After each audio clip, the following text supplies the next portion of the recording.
Hello, beautiful friends.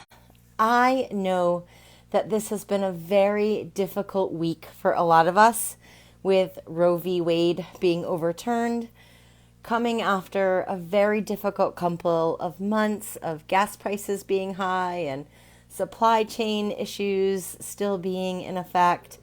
And this is coming after a couple of years of really high stress with lockdowns and distancing and so much forced change in our lives that I know a lot of us are just feeling like the pressure is just too great to bear. And for anyone who is feeling that way, I would like to offer a story that I hope you will take some comfort in, or some inspiration in, or at least a little bit of solace in for the time being. This is the story of the tree and the vine. And it was told to me by a Haudenosaunee friend, a Ganyagahaga Mohawk friend, Bill Loren from Akwesasne. And I've also heard it told by my friend Yonada Ewas K. Olin. She's also Mohawk Wagatahuni Wolf Clan. And so I want to offer up this story for you all of the tree and the vine. A long time ago, there was a meadow. And in the middle of that meadow was a big tree growing all alone. And every day it was soaking in the rays of the sun. It was feeling its heat and its energy, and it was getting bigger and bigger and growing stronger and stronger. And all the time underneath the earth, every day the tree's roots were also growing bigger and stronger and reaching out further and further to get water and nutrients that would nourish that tree. At the edge of the meadow, there was a vine crawling along the ground, and it was crawling this way and that way. And one day, it crawled in a way that it noticed the tree, growing all alone, tall and strong in the middle of that meadow. And the vine looked at that tree and thought, ooh, it's so big and so strong and so tall. It must feel so good to be that close to the sun. I wish I could feel what it's like to be so close to the sun's rays and soak in all of that heat and light and energy. So that vine had an idea. That vine decided to slowly creep and crawl towards that tree. And when the vine got close enough to speak to the tree, the vine asked, "What does it feel like to be so tall and strong, to be so close to the sun, to soak in all of its heat and light and energy?" And the tree said nothing. And the vine said, "Oh, I wish I could feel what it's like to be you." And the tree said nothing. And finally the vine said to the tree, "I would really like to feel what you feel and experience what you experience. Would it be okay if I crawled up your trunk all the way to the crown, and then I would be close to the sun like you are?" And the tree said nothing. And then finally the vine said, "You know, if you let me do that, if you let me crawl all the way up, I would hug you and I would keep you warm." And the tree said, "Okay, you can do that." So the vine started to wind its way around that tree and up the trunk and through the leaves and through the branches until it reached the crown of that tree.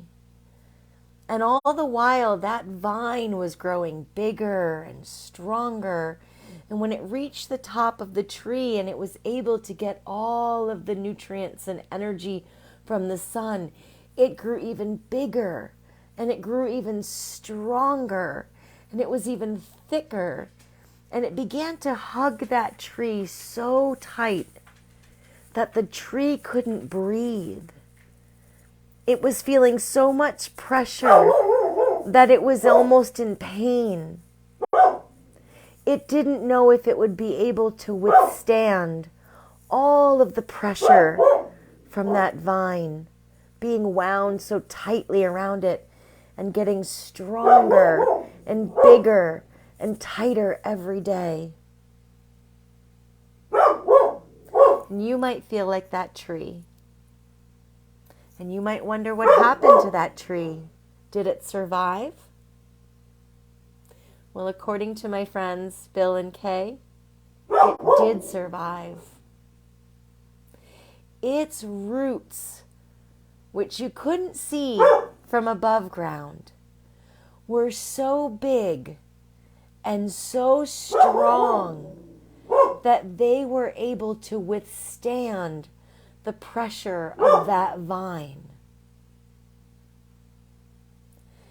And I was told that those roots are what we get from our family. When our family gives us love, and when our family teaches us songs and stories and values, and helps us to form a vision for how we want things to be in the world, and then work towards that vision that we want to see. But even if we don't come from a super supportive family, we can still make the choice each and every day through our friends, through our community, maybe through our faith families, through the individual choices that we make every day that make our body and our minds and our spirits healthy and strong. Do we choose gratitude? Do we choose prayer and meditation? Do we choose affirmations? Do we choose to eat fresh, healthy, natural foods? Do we choose to listen to positive music and read positive books and only watch positive movies? Do we choose to take walks? Do we choose to do some stretches or maybe get a massage or have a Reiki treatment or an acupuncture treatment? Do we choose to fortify our bodies, our minds, and our souls every single day with what we need to withstand the immense pressures that we are going to feel from the outside world?